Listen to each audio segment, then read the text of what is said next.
Dəyərli izləyicilər, hər vaxtınız xeyir olsun. Ölkə, dünya iqtisadiyyatı və qlobal bazarlardakı ən son trendləri təqdim edəcəyik. Beləliklə, efirdə ASTV İqtisadiyyatdır. Hansı mövzularda açıq müzakirəsini aparacağıq? İlk olaraq anonslara diqqət yetirək. Gələn ildən pərakəndə ticarətdə ƏDV qeydiyyat limiti 2 dəfə artırılacaq. Bu dəyişiklik mikro və kiçik sahibkarların vergi yükünü əhəmiyyətli dərəcədə azaldacaq.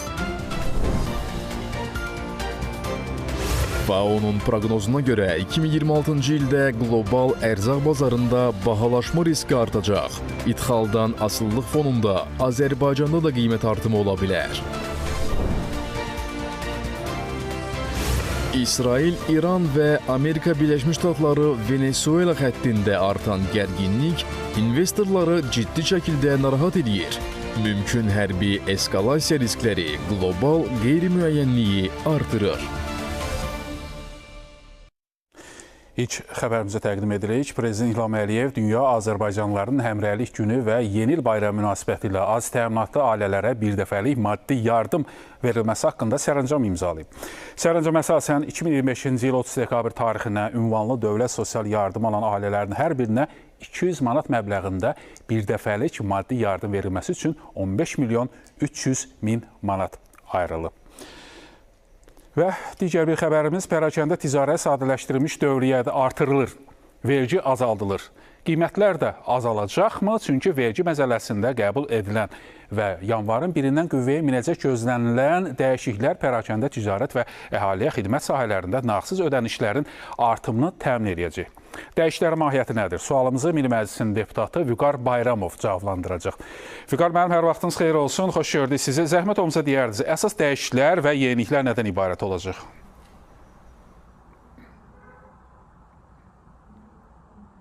Vergi məzələsinə edilən dəyişikliklərə əsasən gələn aydan etibarən sadələşdirilmiş vergi dövriyyəsi 200 min manatdan 400 min manata da artırılacaq.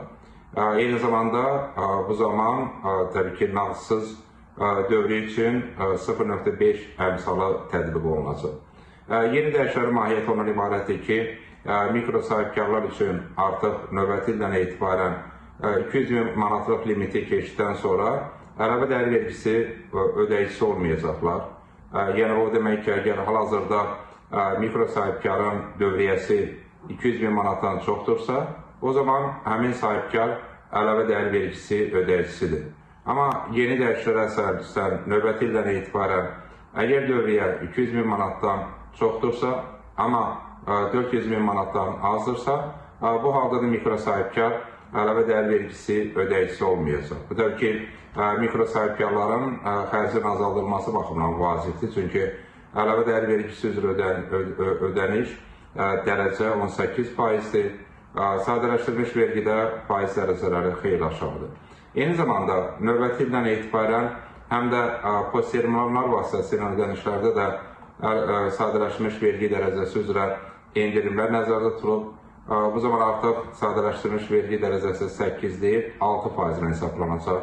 6% növbəti 3 il ərzində tətbiq olunacaq. Bir sonra xəbər verir ki, bir tərəfdən sadələşdirilmiş vergi dövriyyəsinin artırılması, digər tərəfdən isə bütövlükdə vergi dərəcəsinin azalması baş verəcək ki, bu da sahibkarların xərcinə birbaşa təsir göstərəcək. Təbii ki, sahibkarların xərcinin azalması həm də qiymət azalmaları üçün zəmin yarada bilər. Çünki xərcin azalması xidmətin, verici məhsulun daha ucuz qiymətə təklif edilməsi imkan yaradır. Bu baxımdan təbii ki, bu sahədə hansı qiymətlərin azalması təbii ki, birbaşa sahibkarların qərarlarından asılı olacaq. Amma mikro sahibkarlarda biz növbəti ildən etibarən məhz sadələşdirilmiş vergi dövriyyəsinin artırılması nəticəsində xərclərin azaldılması və bütövlükdə vergi dərəcələrinin də aşağı endirilməsi nəticəsində mikro sahibkarlar üçün yeni imkanların yaradılmasına müşahidə edəcəyik ki, bu da təbii ki, onların fəaliyyətinin genişləndirilməsinə imkan yaradacaq. Minnətdarıq sizə. Bəli, yeni ildən etibarən mikro sahibkarların vergi yükü azaldılacaq. Vüqar Bayramov bu barədə danışdı. Elə digər xəbərimiz də vergilərlə bağlıdır. 2026-cı ildən vergi nəzarətində üfüqi monitorinq modelinin tətbiqi planlaşdırılır. Üfüqi monitorinq mexanizminin tətbiqi ilə paralel elektron audit tədbirinin ləğvi də nəzərdə tutulur. Səyyar vergi yoxlamalarının aparılması yalnız istisna hallarda mümkün olacaq. Vergi ödəyicisi tərəfindən risklər əvvəlcədən açıqlanarsa, maliyyə sanksiyası tətbiq edilməyəcək. Açıqlanmayan risklər vergi orqanı tərəfindən aşkarlandığı halda 25% məbləğində maliyyə sanksiyası tətbiq olunacaq. Yeni model vergi ödəyicilər üçün bir sıra üstünlüklər də yaradır. Belə ki, vergi yoxlamalarının sayının azalması, inzibati yükün yüngülləşməsinə, əvvəlcədən məsləhətləşmə mexanizmi vasitəsilə vergi risklərinin minimuma endirilməsinə imkan yaradacaq. Eyni zamanda vergi orqanları ilə qarşılıqlı etimadın möhkəmlənməsi, şəffaflığın artması, sahibkarların maliyyə intizamının və korporativ idarəetmə səviyyəsinin yüksəlməsi də gözlənilir. Bununla yanaşı, üfüqi monitorinq iştirakçılarına əsas vəsaitlər üzrə amortizasiya azalan qalıq və ya düz xətt metodu ilə hesablanması seçiminin verilməsi də nəzərdə tutulur.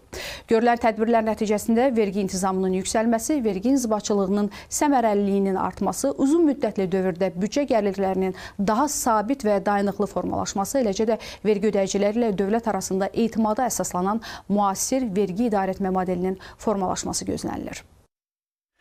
Növbəti xəbərlərimiz aqrar sektorla bağlıdır. FAO-nun ümumiyyətlə növbəti il üzrə açıqlaması pessimistdir. Yəni onun proqnozuna görə 2026-cı ildə qlobal ərzaq bazarında təkliflə tələbat arasında balansın zəifləməsi səbəbindən bəzi məhsul qruplarında bahalaşma riski yaranacaq. Azərbaycan ərzaq məhsullarının əhəmiyyətli hissəsini idxal etdiyindən bu proses qiymət artımı və qıtlıq təhlükəsini gücləndirə bilər. Ekspertlər daxili istehsalın artırılması, strateji ehtiyatların genişləndirilməsi və idxal mənbələrinin şaxələndirilməsini əsas çıxış yolu kimi qiymətləndirirlər. Bugün ölkə özünü müəyyən ərzaq məhsulları ilə hərtərəfli təmin etməyə qadirdir.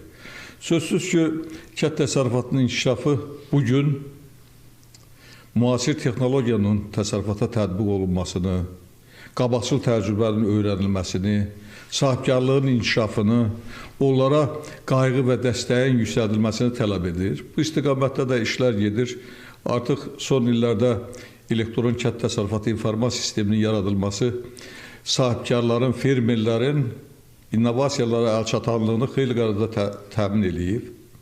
Digər tərəfdən yerlərdə keçirilən çox mühüm tədbirlər, biznes festivalları, sərgilər, yarmarkalar əlaqələrin möhkəmlənməsinə zəmin yaradıb.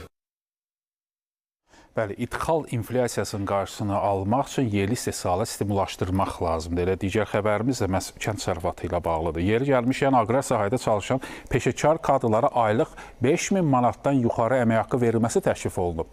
Təşəbbüsün məqsədi ixtisaslı kadrların sektoru cəlb etməklə istehsalı artırmaq və ərzaq təhlükəsizliyini gücləndirməkdir. Aqrar sahədə yüksək əmək haqqı ilə kadrların stimulaşdırılması istehsalın artmasına və uzunmüddətli ərzaq təhlükəsizliyinin təminə real təsir göstərə bilərmi? Cavabı eşidək. İstərdik ki, Ava xanım bizim suallarımızı cavablandırsın. Ava xanım, buyurun, eşidirik sizi. Doğrudanmı 5000 manat əmək haqqı ilə biz bu sayədə problemi aradan qaldıra biləcəyik?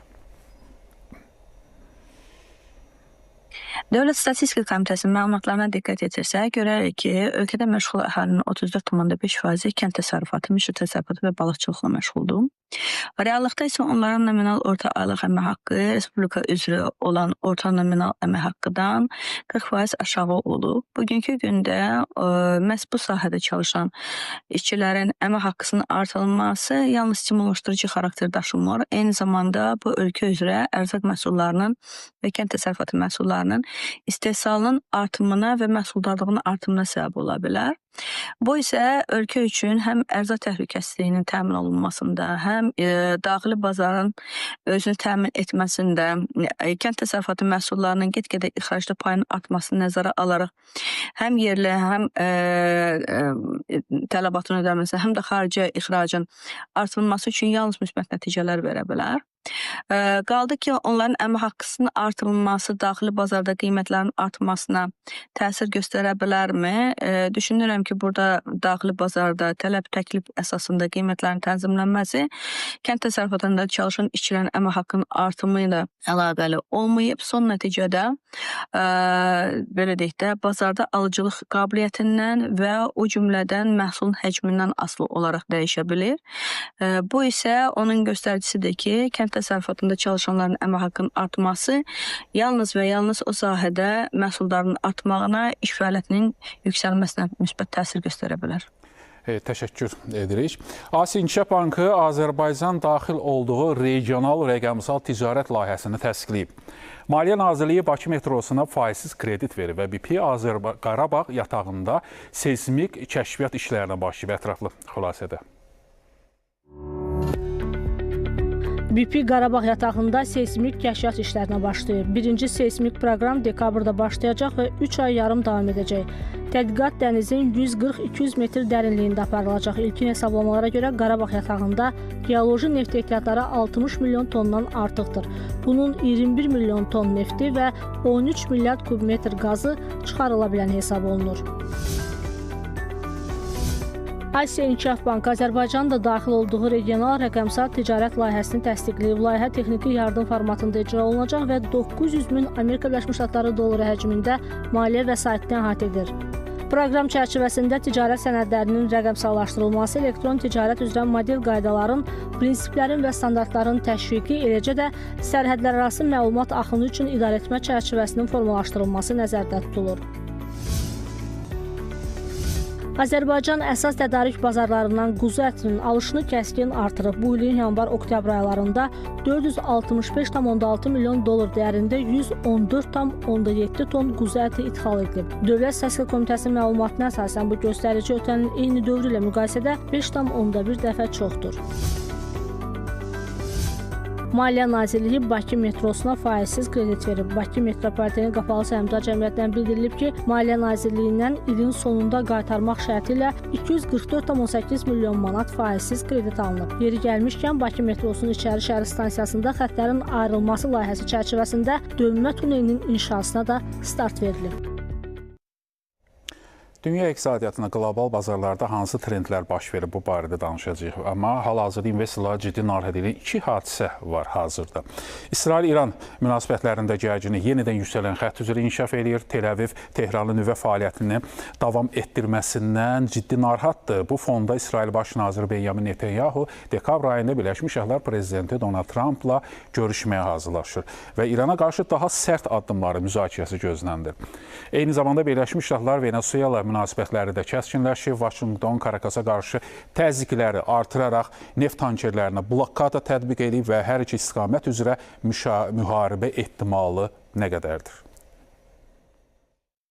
Müharibə ehtimalı yüksəkdir hər iki istiqamət. Həm yaxın şərqdə, həm Latin Amerikası və Qarayib hövzəsində. Çünki Amerika Birləşmiş Ştatlarının özü siyasi yox, hərbi sənaye kompleksi və neft ayırma və neft satan, tədarük edən şirkətlər Venezuela və İranın cəzalandırmasını tələb edirlər. Və buna görə də müharibə ehtimalı, əgər biz bunu hər hansı bir risk analizlərini ehtimal nəzəriyyəsindən danışsaq, təxminən 70-80%dir. 50-50% müharibə olacaq, olmayacaq sualın cavabıdırsa, 80% isə hərbi əməliyyatların, lokal hərbi əməliyyatların və nöqtə zərbələrinin olma ehtimalıdır. Geniş miqyaslı quruda müharibə olmayacaq. Bəli, müharibə ehtimalı var. Burada birbaşa birjalara ciddi təsir artıq göstərməyə başlayıb. İran-İsrail arasında yenidən hərbi qarşı durma riski, həmçinin ABŞ və Venezuela münasibətlərində gərginliyin artması investorların təhlükəsiz aktivlərə tələbatını gücləndirib. Nəticədə qızıl, xüsusən də gümüşün qiyməti rekord həddə kimi yüksəlib. Göründüyü kimi son 6 aya biz diqqət yetiririk. Gümüşün qiyməti 6 ay ərzində 74% dəyər qazanıb. Elə son həftə ərzində bu 8%-in üzərində olub. Elə 24 saat, yəni bir sutka ərzində isə qiymət 2%-dən də yuxarı bahalaşıb. Digər qiymətli metallar, gümüş, platin, palladium kimi metallarda da qiymət artımı xüsusilə artır və gümüşə baxdığımız zaman son il ərzində 120% bir artım müşahidə olunur. Yəni həddindən artıq bir volatildir bu proses və qızılla müqayisə etdiyimiz zaman artım daha çox müzakirə olunur, söz konusu mövzusudur və eyni zamanda platində də artıq bir unsiya üçün qiymətlərin 2000 ABŞ dollarına qədər yaxınlaşdığını müzakirə edirik ki, və bu artımın da bir neçə səbəbləri var. Digər məhsulların qiymətində də artım var. Karib hövzəsində gərginliyin artması fonunda dünya neft qiymətləri bugünkü ticarəti yüksəliş nümayiş etdirib.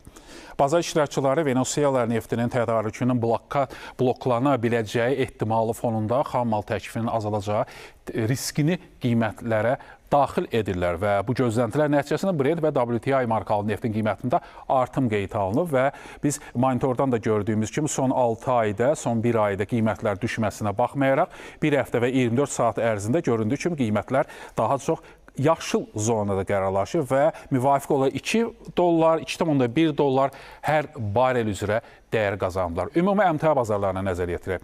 Məhz əmtia bazarlarında qiymətlərdə yüksəliş tendensiyası davam edir və neftin əsas markaları müsbət dinamika nümayiş etdirib. Brent, WTI və Azerlight nefti bahalaşıb. Göründüyü kimi bütün markalardan olan qara qızıl yalnız yaşıl zonada qərarlaşıb və göründüyü kimi Azerlight özü də dəyər qazanıb. 0,6% hər barel üzrə dəyər qazanıb.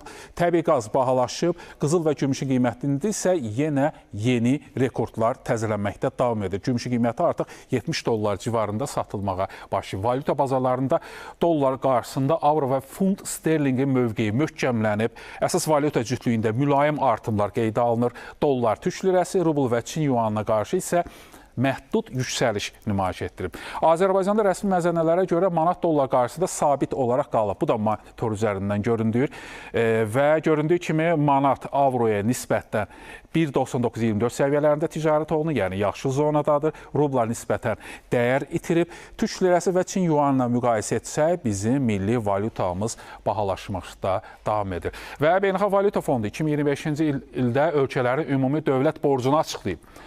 Və açıqlamada bildirilir ki, ilin sonuna kimi dünya ölkələrinin ümumi dövlət borcu 111 trilyon dollara çatacaq və monitordan da göründüyü kimi dünyanın ən aparıcı inkişaf etmiş ölkələrin başda Birləşmiş Ştatlar olmaqla növbəti yerdə Çin, Yaponiya artıq onların borcları trilyonlarla, yəni 2 rəqəmli ölçüdə müqayisə olunur. Ümumilikdə isə ən yüksək borc yükü əsasən inkişaf etmiş ölkələrin üzərində cəmləşib. Bu barədə danışdıq. Beynəlxalq Valyuta Fondunun qiymətləndirməsinə görə bu ölkələr dövlət borcunun iqtisadi artımı dəstəkləmək və fiskal siyasəti stimullaşdırma məqsədi ilə istifadə edirlər. Dövlət borcu ən yüksək olan 10 ölkə arasında dediyimiz kimi Birləşmiş Ştatlar 38,5 trilyon dollara ilk sıradadır. 18,7 trilyon dollar borcla Çin və 9,8 trilyon dollarla Yaponiya izləyir.